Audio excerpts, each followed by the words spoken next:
골다공증은 아무 증상 없이 조용히 찾아와서 결국 중요한 뼈가 부러지게 만드는 무서운 병이에요.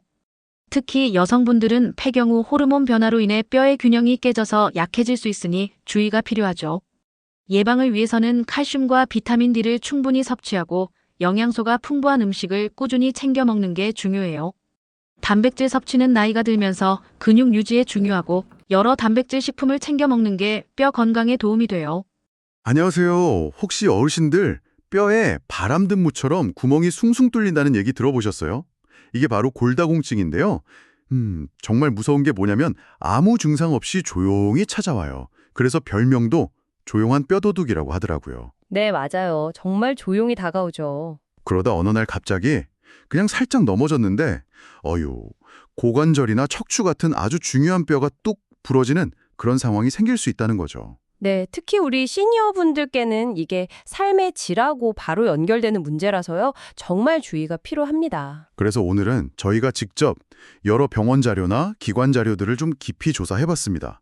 이 골다공증이라는 도둑, 대체 정체가 뭔지, 그리고 우리가 일상 속에서 어떻게 하면 이 도둑을 좀 효과적으로 막아낼 수 있을지, 그 핵심적인 방법들, 예방 수칙들을 좀 자세히 알아보려고 해요.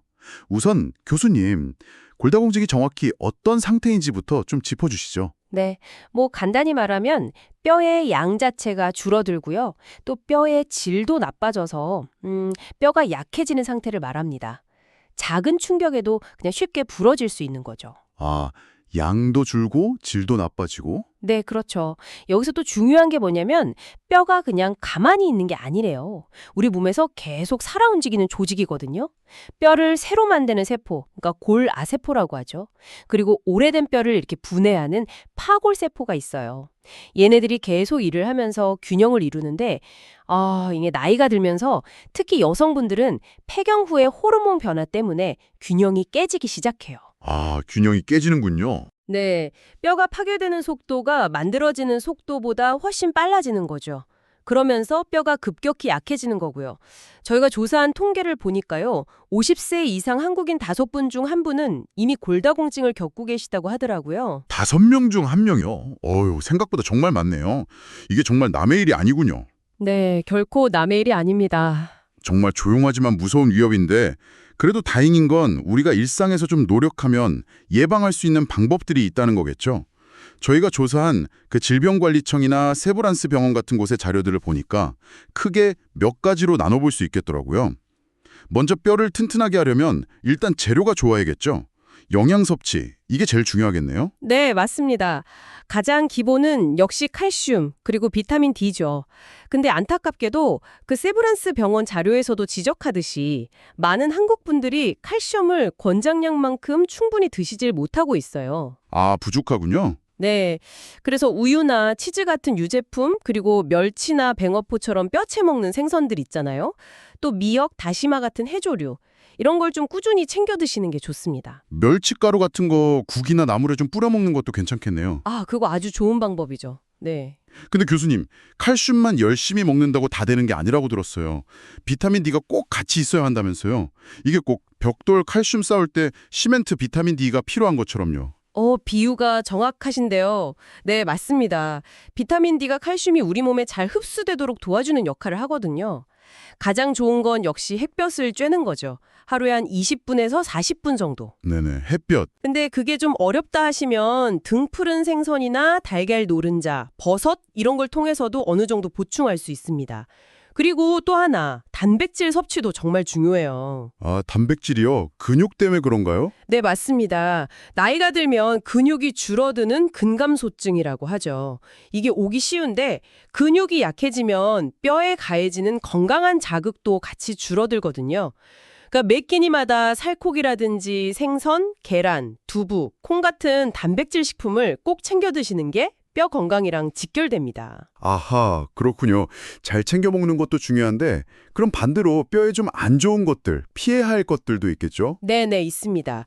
뼈 건강에 적이라고 할 만한 것들이 몇 가지 있는데요. 우선 술, 담배, 이건 기본적으로 피해야 하고요. 그렇죠. 술, 담배는. 그리고 커피나 탄산음료도 너무 많이 드시는 건 좋지 않습니다. 특히 그 카페인이나 짠음쓰게 많은 나트륨 있잖아요. 이게 칼슘을 몸 밖으로 자꾸 내보내는 역할을 해요. 그러니까 좀 주의하셔야 하고 가공식품도 좀 줄이시는 게 도움이 됩니다. 네, 먹는 것 말고도 우리 몸을 어떻게 관리하고 움직이느냐 이것도 중요할 것 같은데요. 운동 말이죠. 그럼요. 중요하죠. 뼈는 적절한 자극을 받아야 더 튼튼해지거든요. 걷기나 조깅처럼 자기 체중을 이용해서 하는 운동, 이걸 체중 부하 운동이라고 하죠. 네네. 그리고 근력 운동, 또 균형 감각을 키우는 운동, 이런 것들을 꾸준히 하시는 게 좋습니다. 너무 마른 것도 안 좋다고 하던데요. 네, 맞아요. 적정 체중을 유지하는 것도 중요합니다. 그리고 우리 시니어분들께 정말 강조하고 싶은 게 바로 낙상 예방이에요. 아, 넘어지는 거요? 네. 아무리 뼈 관리를 잘해도 한번 쿵 넘어지면 정말 큰일 나거든요. 그러니까 집안에 미끄러운 바닥은 없는지, 조명은 너무 어둡지 않은지, 발에 걸리는 전선 같은 건 없는지, 이런 생활 환경을 미리 점검하고 개선하는 노력이 정말 필수적입니다. 와, 정말 할 게 많네요. 정리해보면 잘 챙겨 먹고 뼈에 나쁜 건 피하고 꾸준히 운동하고 그리고 안 넘어지게 조심만 하고 이게 핵심이군요. 마지막으로 또 강조하고 싶으신 점이 있을까요? 네, 딱 하나만 더 강조하자면 바로 정기적인 점검입니다. 골다공증은 아까도 말씀드렸지만 증상이 없어요. 그래서 특히 위험 요인이 있으신 분들은 정기적으로 골밀도 검사를 꼭 받아보시는 게 좋습니다. 아, 검사요? 네. 그래야 이 조용한 도둑이 내 뼈를 얼마나 가져갔는지 미리 알고 대처할 수가 있거든요.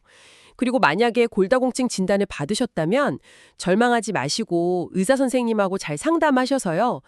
비스포스포네이트 같은 약물 치료가 필요할 수도 있는데 이런 뼈 파괴를 늦추는 치료를 포함해서 적극적으로 꾸준히 관리하시는 게 무엇보다 중요합니다. 네. 오늘 저희가 조사한 내용을 바탕으로 쭉 이야기 나눠보니까요. 결국 건강한 뼈를 지키는 비결이라는 게 아주 특별하고 거창한 데 있는 게 아니네요. 매일매일의 작은 습관들, 이런 것들이 모여서 정말 큰 차이를 만든다는 걸 다시 한번 느끼게 됩니다. 네, 정말 그렇습니다. 뼈 건강은 단순히 그 뼈의 밀도 숫자가 아니에요. 우리 시니어분들이 활기차고 또 독립적으로 노후 생활을 즐기시기 위한 핵심 기반이거든요. 오늘 저희가 나눈 이야기를 중에서 정말 딱 한 가지라도 좋습니다. 여러분의 건강한 미래를 위해서 이번 주에 딱 하나만이라도 한번 새롭게 시작해보시면 어떨까요? 예를 들면 뭐가 있을까요? 예를 들어서 내일 아침 식사 때 멸치를 조금 더 뿌려 드신다거나 아니면 저녁 드시고 나서 딱 10분이라도 집 주변을 한번 걸어보시는 거죠. 여러분의 뼈는 그 작은 노력에 분명히 고마워할 겁니다. 계속해서 건강 정보를 받고 싶으시면 구독, 좋아요 부탁드리고 저희는 계속해서 시니어분들에게 꼭 필요한 건강 정보와 의학 정보를 소개해 드리도록 하겠습니다. 감사합니다.